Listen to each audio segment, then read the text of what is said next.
A very good morning to all the audience members. Today I'll be presenting the final presentation for the course COM 340. Let's start with first in, first out page replacement algorithm. FIFO stands for first in, first out, and it is the easiest and simplest paging algorithm.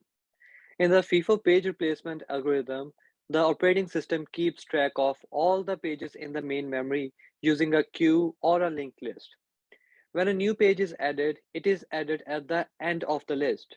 And when a page needs to be removed for accommodating memory, the first page from the list is removed. Page is a page in the front of the queue is also the first page that was added from all the pages currently in the memory, and it is also the first page removed when needed. Hence, first in is also first out. Now let's look at the same algorithm using a daily life example and then a more technical one. Consider a pharmacy that can accommodate a maximum of four types of medicines. In chronological order, the added medicines are A, B, C, and D. A being the added the earliest and D being added the latest. Now there is a new medicine in the market there which is a huge hit and needs to be added in the pharmacy. Using FIFO algorithm, pharmacy removes oldest medicine A, move all the medicines one place on the shelf and adds new medicine at the end of the line. Now let's look at a more technical example. Consider this pipeline as the main memory, which can accommodate up to three pages at a time. Pages are added one by one. Page M is added at the first, then page N, and later page O is added.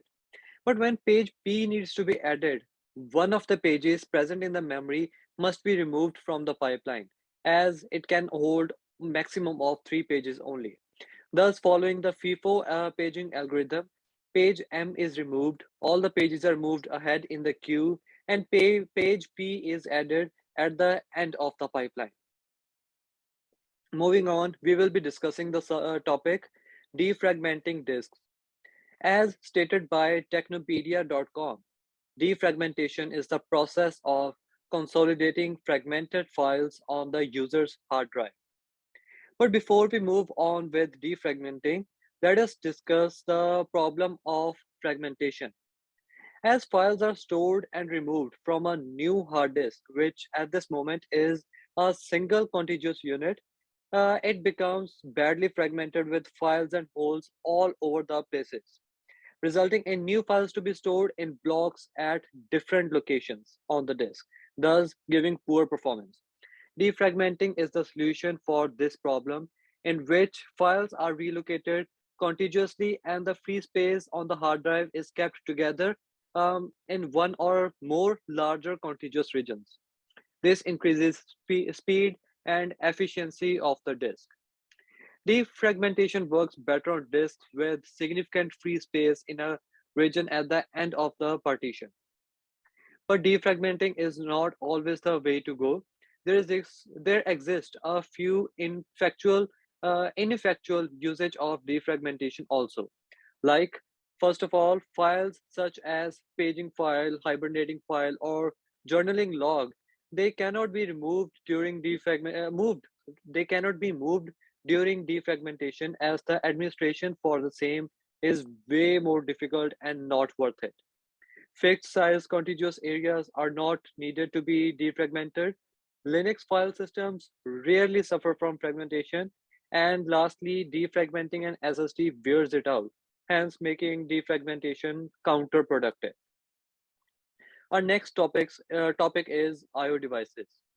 As we know, an input device takes an input from the user to the computer, and an output device provides a means to provide resulting output from computer to the user.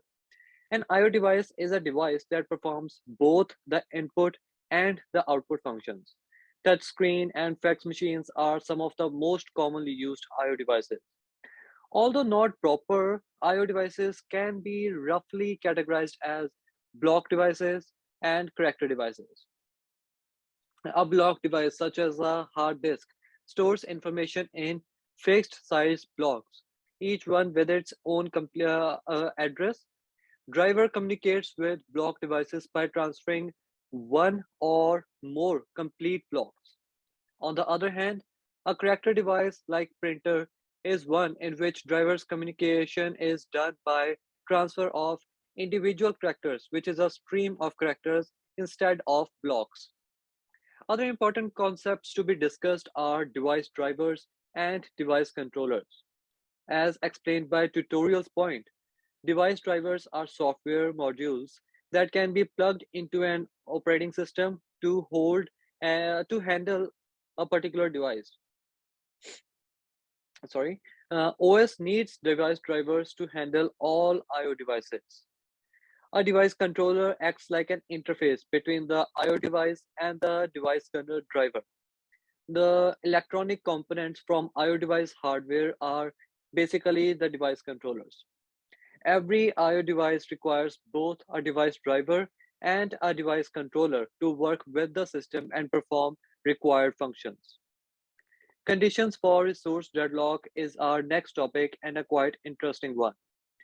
Deadlocks can be considered as a system in which a process is in the waiting state and requires the resources that are held by some other waiting process, leading to those waiting process not being able to change their state. Now let us understand this situation using the simplest example possible. In the figure illustrated, we can see there are two processes and two resources. Process 1 needs resource 1, but the resource 1 is held by process 2. Similarly, process 2 needs resource 2, which is held by process 1. As a result, neither of the two processes can complete and release their resource for the other process to complete. Thus, both the processes keep waiting infinitely. This is a deadlock. Moving forward, there are four conditions necessary for the occurrence of a deadlock. Number one, mutual exclusion condition. By this condition, there must exist at least one resource in the system which can be used by only one process at a time. Number two, hold and wait condition. By this condition, there must exist a process which holds some resource and waits for another resource held by some other process. No preemption condition. It states a resource cannot be forcibly taken away from the process. And lastly, circular wait condition, according to which two or more processes must wait for the resource in a cyclic manner. Deadlock will happen only if all the four conditions are met and they happen simultaneously. If even one of them is prevented or resolved, the resource deadlock is also resolved. Moving on to the last topic of today's presentation, attackers.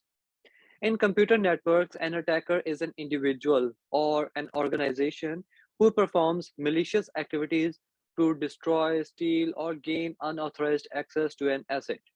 Most attackers are usually motivated by theft, hacktivism, warfare, espionage, spam, and occasionally just show off.